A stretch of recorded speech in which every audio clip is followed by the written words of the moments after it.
100 kilometers from Sao Paulo, and the worst drought in 80 years is taking its toll. Hernani is a fisherman and one of the last inhabitants along this riverbank. He hopes one day water will come back so he can fish again. Look here. No one would have ever thought we would get to this point. It's very sad to see this here.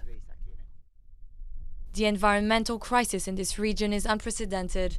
This is one of 5 lakes supplying water to 9 million people living in Sao Paulo's metropolitan area, and they've all been similarly affected by the drought. The town of Itu is the worst hit and has implemented water rationing since February, meaning the inhabitants have to fetch water in specific places. Now I think twice before using water. Before, when I would take a shower, I would let the water run, I didn't care. Now I use the soap. I close the tap and open it just to get rinsed. Tankers have also been used to supply inhabitants with water. With drastic restrictions and 2,000 litres of water in reserve, this family will last about 20 days. Who's suffering? The people. It's us who have to stop working to run after a little bit of water.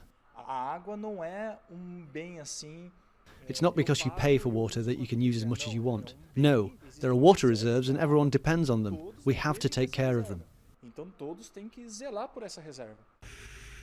This is a rare situation for Brazil, which has the biggest freshwater reserve in the world.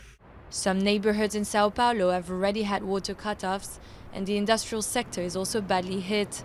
Companies had to decrease their water consumption by 50% in the past 10 years, and they are now asked to find alternative water sources. Those that want to settle in the region or increase their activity are asked to go elsewhere. It's worsening an economic crisis which was already seriously impacting industries.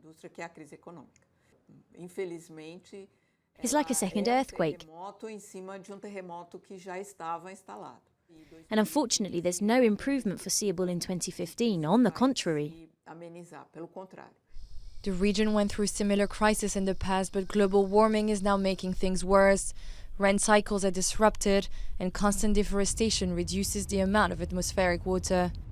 Poor public management of water resources has also meant that the region hasn't adjusted its water use to the fast rate of industrialization and urbanization. Brazil will have to act quickly if it wants to avoid drying out Latin America's water reserve.